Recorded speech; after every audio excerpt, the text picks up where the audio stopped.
Olá, tudo bem? Seja mais uma vez bem-vindo ao nosso cantinho de estudo. E hoje nós vamos conhecer uma história que era doce e ficou amarga. É uma história que aconteceu lá na origem de toda a nossa história. Quer conhecer junto comigo? Então, vem comigo!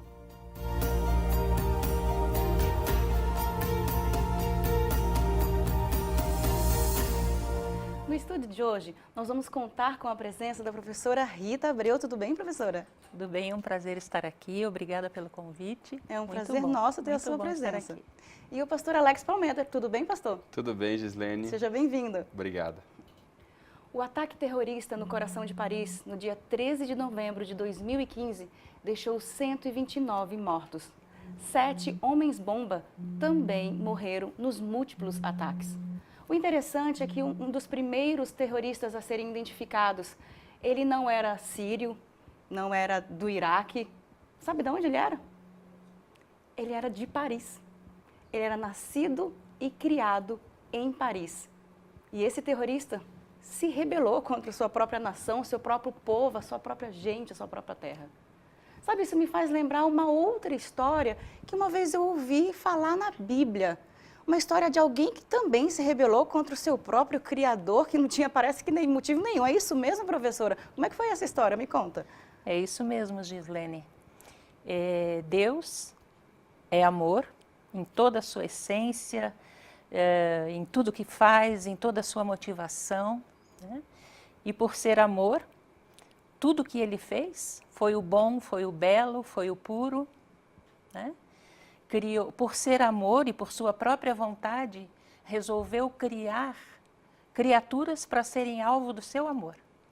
E como foi que isso se reverteu, e assim, então? Ele povoou o céu com anjos para serem amados, mimados por esse Deus. Né? E a Bíblia, inclusive, nos diz, em Salmo 148, no verso 1, diz assim: louvai ao Senhor do alto dos céus, louvai-o nas alturas, louvai-o todos os anjos. Louvem o nome do Senhor, pois mandou Ele e foram criados. Né? Que maravilha. Então, para serem amados por Deus, Deus criou os anjos, com funções definidas, com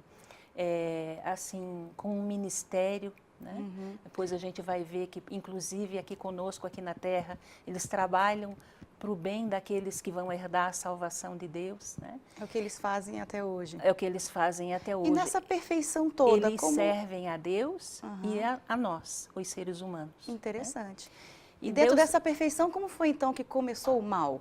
Pois é, Deus criou. A questão é que a palavra-chave da criação de Deus é liberdade.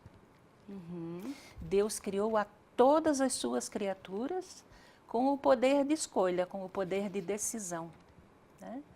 E aí nós vemos um ser criado por Deus, Lúcifer, que Ezequiel 28 nos diz que ele era o sinete da perfeição. A obra-prima da criação de Deus era Lúcifer. Inclusive tem um texto muito bonito, vamos citar só algumas coisas, onde Deus nos diz que ele era um querubim da guarda e ele estava diante do trono de Deus. E de repente essa criatura quis ser como Deus. Interessante. Ele quis ser tão exaltado quanto o próprio Deus. E foi aí que tudo começou. Foi aí que tudo começou. É alguma coisa que inclusive a Bíblia chama de mistério da iniquidade, porque não tem explicação. E qual era o problema de querer ser como Deus? O problema de ser como Deus não no sentido, ele queria ser como Deus, não no sentido como Deus é. Porque Deus nos ama, Deus nos cuida, Deus nos supre, Deus nos transforma, nos sacrificou por nós, né? Nos salva. Né? Ele quer ser como Deus para que Ele seja exaltado. Ele quer, a gente poderia dizer assim, Ele quer só o bônus. Né? Ele quer adoração. Entendi. É o ego dele que Gislene, necessita disso. Eu gosto desse texto que a professora citou, porque fala que Lúcifer estava diante do trono de Deus. Isso quer dizer que ele era um anjo honrado nas hostes celestiais por estar do lado de Deus ali, Certamente, aquele que estava do lado de Deus, assim como qualquer pessoa que tem uma posição de poder, aquele que está do lado de uma posição de poder, é como se fosse um assessor, é como se fosse uma pessoa também importante no céu. E Lúcifer era essa pessoa. O que acontece é que nesse texto de Ezequiel 28 diz assim: Tu eras querubim da guarda ungido, como a professora acabou de colocar, e te estabeleci e permanecias no Monte Santo de Deus, e no brilho das pedras andavas. Perfeito era nos teus caminhos, desde o dia em que foste criado, até que se achou iniquidade em ti. Isso está em Ezequiel, capítulo 28, versículo 14, 15 e 16. No versículo 16 diz assim: E na multiplicação do teu comércio se encheu o teu interior de violência e pecaste, pelo que te lançarei profanado fora do monte de Deus, e te farei perecer, ó querubim da guarda, em meio ao brilho das pedras. E aí no versículo 17 coloca o porquê disso. Porque levou-se o teu coração por causa da tua formosura, e corrompeste a tua sabedoria por causa do teu resplendor. Lancei-te por terra e diante dos reis te pus para que te contemplem. Eu acredito que em algum momento Lúcifer, ele confundiu a função dele com a sua natureza. A sua natureza é uma natureza angelical, jamais poderia ser como Deus, por ser um ser criado. Mas a sua função destacada no céu o fez achar alguma coisa. E esse alguma coisa subiu para a sua cabeça e quis ter a mesma prerrogativa de adoração, as mesmas coisas que Deus realmente tinha. Então, esse é o perigo que todos nós corremos quando nós nos achamos alguma coisa demais, é querer ser alguma coisa que a gente jamais vai poder ser. E foi o que aconteceu com Lúcifer, quis ser como Deus, e aí vem o mistério que ela colocou, né? A partir desse momento que ele quis ser igual a Deus, acontece esse fenômeno chamado pecado. E como foi que aconteceu isso lá no céu? Me explica, eu disse rebelião, como foi que ele se rebelou? Foi como uma guerra? Esse lado da guerra e do pecado, por ser esse mistério, é exatamente a essência do pecado, só para deixar bem claro, a essência do pecado é sempre o querer ser igual a Deus, ou a independência de Deus. E o que Lúcifer queria era isso. Existe um outro texto na Bíblia, que está aqui em Isaías capítulo 14, e esse texto ele clarifica um pouco para nós sobre como isso aconteceu. O objetivo de Satanás, né? Exatamente. O versículo 12 em diante diz assim, do capítulo 14. Como caíste do céu, ó estrela da manhã, filho da alva, como foste lançado por terra, tu que debilitavas as nações. Tu dizias no teu coração, eu subirei ao céu, acima das estrelas de Deus exaltarei o meu trono, e no monte da congregação me assentarei nas extremidades do norte. Subirei acima das mais altas nuvens e serei semelhante ao Altíssimo. Algumas coisas nesse texto que eu quero destacar, certamente a professora vai ter algumas coisas para falar sobre isso também, porque é um assunto interessante. Primeira coisa diz assim, ele dizia no coração, eu subirei ao céu. Então a primeira questão que vem aqui é a seguinte, como é que Lúcifer subiria ao céu se ele já estava no céu? Verdade. Interessante isso. É que no livro de Isaías e no livro de João, céu não é um lugar, uma geografia, céu é uma posição. É por isso que lá em João também diz assim, ninguém subiu ao céu senão aquele que de lá desceu. Não faz sentido, porque Moisés havia ido ao céu, no Antigo Testamento diz isso.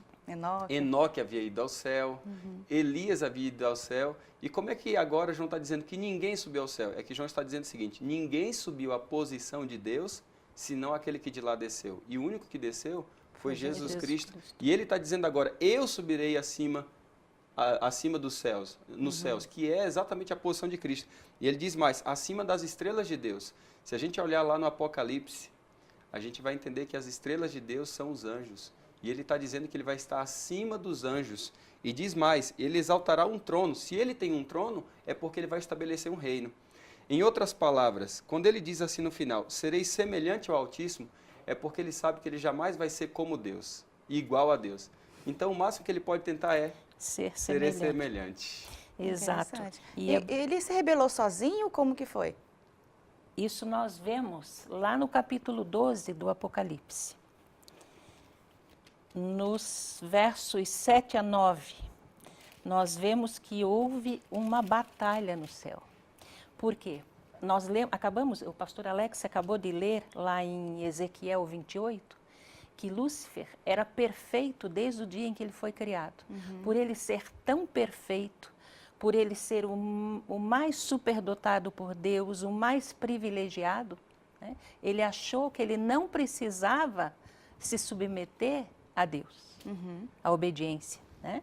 E ele começou a fazer, o termo apesar de que no original não é essa palavra, mas o termo correspondente é a fazer fofoca mesmo, né, pastor? É bem isso. Ele começou a fazer fofoca no céu, ou seja, ele começou a influenciar os anjos, né, dizendo que eles já eram tão perfeitos do jeito que eram. Isso nos faz entender também, e é importante destacar, que Deus não criou Satanás, ele criou Lúcifer, um anjo portador de luz é o significado do nome dele.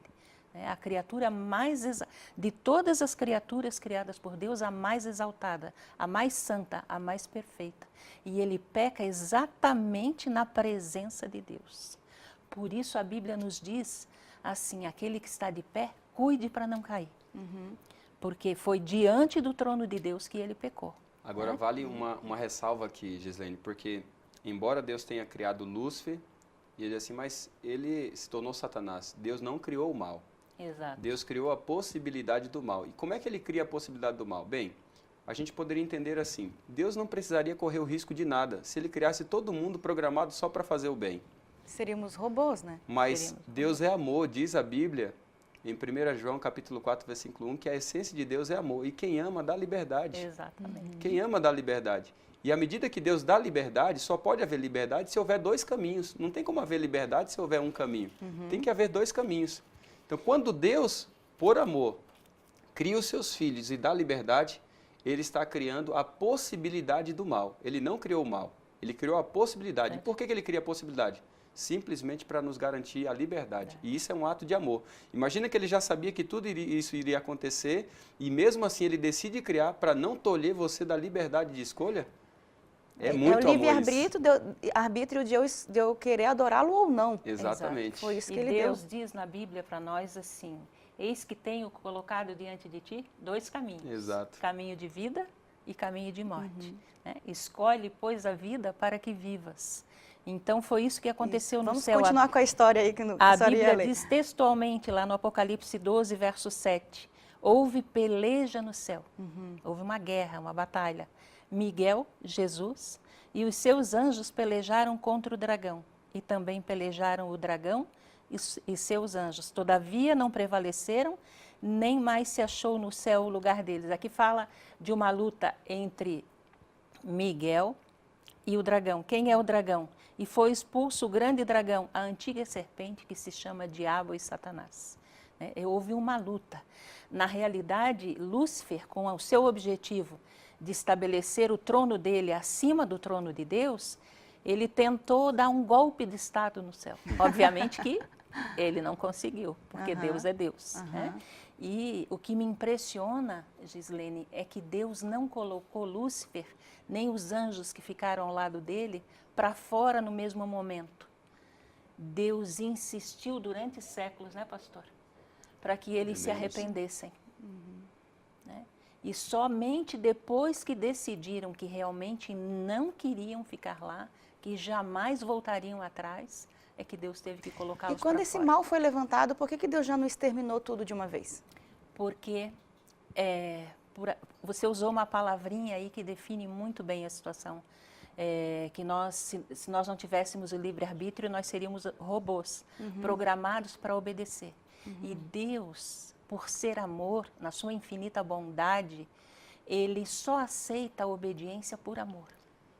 Deus leva muito em conta a intenção com a qual nós fazemos certas coisas.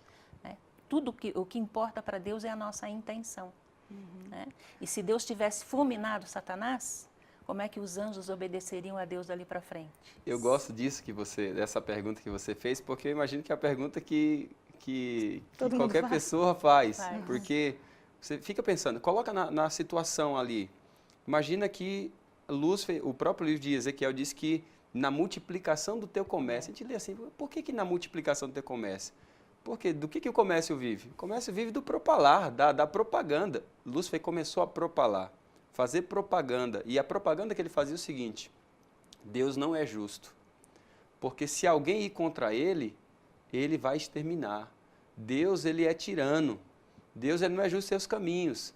Olha, então eles iam começar a servir por medo, exatamente. Não mais por amor. Então, imagina se Deus tivesse feito no ato. talvez a resposta, a inquisição de Lúcifer, aquilo que Lúcifer dizia, estaria aos olhos dos anjos correto. Olha, ninguém pode realmente fazer nada errado, porque se fizer, ele vai matar como matou Lúcifer. Então, Deus, na verdade, permite que o tempo mostre quem Lúcifer é. Ele é Satanás. Quando ela usa a palavra, quando a professora usa a palavra de que ele é fofoqueiro, acusador, essa é a mesma raiz da palavra diabo. Todo mundo que fofoca e que acusa os outros, acaba, na verdade, assumindo o papel da figura do diabo. É por isso que no próprio livro de Apocalipse, capítulo 12, diz que ele é o acusador dos irmãos e acusa de dia e de noite. Então, ele faz esse papel, ele assume esse papel, porque ele faz isso lá no céu. Então, Deus, na sua misericórdia, ele permite que Lúcifer se mostre. Exatamente. Para que, ao Lúcifer se mostrar, também se revele a justiça de Deus e o caráter dele. Mas vamos continuar a história? Então, ele foi expulso do céu junto com seus anjos, é isso? Exato. E aí, como que ele veio parar aqui na Terra? Pois é. Senhora, Aí esse conta conflito, resumidamente. esse conflito foi transferido aqui para a Terra. O que ele não conseguiu lá no céu, que era estabelecer o trono dele, ele veio para a Terra tentar Adão e Eva para conseguir aqui estabelecer o seu trono. E ele entrou na Terra, como foi? Por intermédio de Pois quê? é. Aí nós lemos lá em Gênesis 3 a história do nosso flagelo, né? A história da entrada do pecado aqui na nossa criação feita por Deus. Em Gênesis 1:31 nós lemos que Deus, quando terminou a criação do planeta Terra, eu imagino que Deus tenha dado um suspiro de satisfação, porque ele chegou à conclusão que tudo o que ele tinha feito era muito bom. E naquele mundo perfeito, com toda a infraestrutura para a felicidade de Adão e Eva, para o bem-estar deles, para a plenitude de vida deles, né? Deus já tinha advertido Adão e Eva para que se prevenissem contra um anjo caído. Só E que aí? ele veio por intermédio de uma serpente. Em Gênesis 3, aqui nós vemos que o médium de Satanás aqui foi uma serpente. Se ele tivesse se mostrado como ele é, provavelmente Eva teria corrido dele. Só que ele se apresentou na pele do animal mais bonito e mais inteligente do Éden, que era a serpente na época. Interessante. E através da serpente, ele enganou, ele seduziu Eva. Ele demonstrou interesse pelo bem-estar de Eva. Gislene, a Bíblia diz lá em Apocalipse capítulo 12 que não teve mais como se achar o lugar dele lá. Ou seja, chegou um momento de tanta confusão no céu, de que, olha, não é bom você ficar aqui. Quando ele saiu do céu e foi para o espaço. E ele tinha condições de tentar, certamente, outros mundos, e ele veio ao nosso mundo. E a árvore do conhecimento do bem e do mal era essa oportunidade de liberdade que Deus havia colocado em qualquer outro lugar. E esse era o momento. Então, quando ele chega até a serpente, há 3 maneiras de Satanás ele se manifestar. Ele pode se manifestar com a aparição, ele mesmo aparecendo como ele é. Ele pode possuir, entrar dentro de uma pessoa, animal, o que for, ou ele pode personificar. Nesse caso, ele entrou dentro da serpente, ele possuiu a serpente. Ele não se transformou numa serpente, mas ele possuiu a serpente. Serpente não fala, mas ele falou. E nós sabemos o que ele fez, ele enganou a Eva.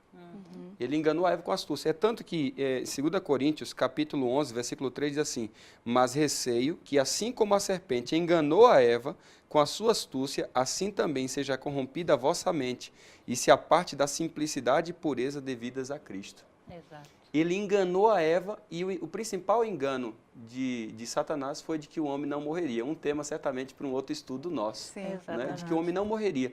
Ele tem o seu papel de enganar, e foi isso que ele fez ali no Éden. E a partir desse momento, qual foi o propósito dele naquele momento e que é até hoje aqui na Terra? Qual é o propósito de Satanás aqui na Terra? O propósito dele é domínio. Ele queria ter o domínio, mas nós sabemos que todo o resultado de domínio de Satanás, seja na nossa vida, em qualquer coisa, é morte. Então, o que aconteceria literalmente com Adão e Eva, uma vez entrando naquilo que Satanás estava fazendo, seria o resultado de morte. Aparentemente ele teria o domínio da terra, mas nós sabemos que o domínio de Satanás, ele é passageiro, porque Deus sempre tem um plano melhor para nós. Exatamente. E eu gostaria de destacar rapidamente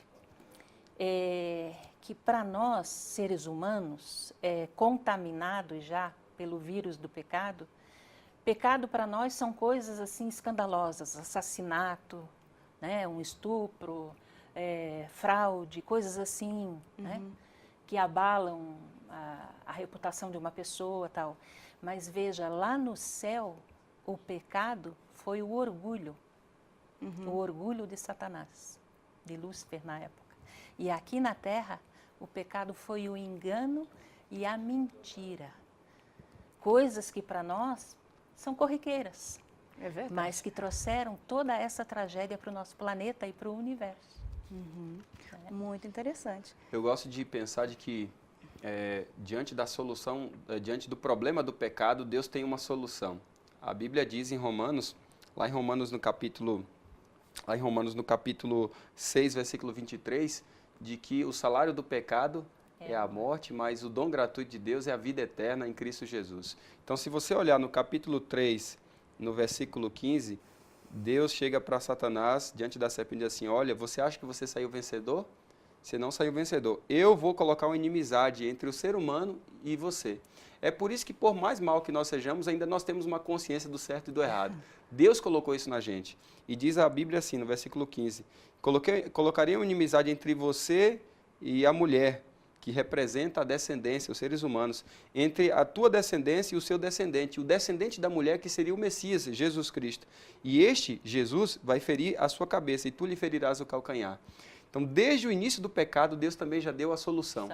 Amém. E a solução seria que Jesus Cristo viria a esse mundo e esmagaria a cabeça da serpente. Ela não sairia vitoriosa com tudo isso. E vai acabar com esse mal, então. Exatamente. Pensando nessa solução, pastor, deixa um recado, resumindo tudo isso para as pessoas que estão nos assistindo. Eu quero falar a você agora, porque o intuito de Satanás desde o início é o domínio. E hoje o seu domínio, ele tenta fazer isso com a nossa mente. E Deus diz assim para nós, lá em Romanos capítulo 12, por exemplo, que Ele quer transformar a nossa mente pela renovação do Evangelho, da sua verdade. E eu queria dizer para você de que Satanás, ele tenta fazer de tudo para conduzir você ao pecado, mas você é um vitorioso em Jesus Cristo, porque Ele já pagou o preço pelo pecado. Ele já tirou a condenação do pecado na cruz do Calvário. Aquilo que Ele disse em Gênesis capítulo 3, versículo 15, que Ele esmagaria a cabeça da serpente, Ele já o fez. E sabe qual é o seu papel hoje? É clamar a Deus em oração e dizer assim, Senhor, toma conta da minha mente. Muito obrigado pelo sacrifício feito na cruz do Calvário, porque olhando para mim mesmo, eu não tenho como vencer o mal. Mas se eu me agarrar em Ti, olhar para o Senhor, eu posso ser um vitorioso. Não como o Senhor é, mas pelo que o Senhor fez na minha vida através da cruz e tem feito até hoje, através da ação do Espírito Santo. Então, o melhor de tudo nessa lição é que você sabe que você já entra nessa batalha com a vitória ganha, porque Jesus Cristo já venceu por mim e por você. Não esqueça disso. Sabe de que Deus, Ele quer fortalecer a sua vida. Ele não somente quer fortalecer, mas Ele exige de você uma decisão ao seu lado. E a decisão que Deus coloca aqui agora diante dessa liberdade, qual o caminho que você vai escolher? Um caminho de infelicidade, como foi a trajetória de Satanás ao longo da história do mundo? Ou um caminho, certamente, de uma vida com Deus, com lutas, é verdade, mas com a paz de Deus em saber de que a vitória já está ganha e que você usufrui dessa vitória na cruz do Calvário. A decisão é sua hoje. Você pode orar a Deus e dizer assim para Ele, Senhor, eu entrego a minha vida a Ti e quero fazer da minha vida o louvor e glória para o Teu nome, pois foi isso que o Senhor desejou desde o início, quando o Senhor criou todos os seres criados, tanto anjos como seres humanos. Faça essa oração agora e se coloque ao lado de Deus, porque certamente Ele espera você. Amém. Deus seja louvado. Eu não quero que esse mal, pastor Alex, realmente domine a minha vida. Por isso eu quero continuar aprendendo e estudando as mais doces verdades nos próximos estudos, para que a gente possa ficar cada vez mais forte ao lado de Jesus. Tchauzinho e até o próximo estudo.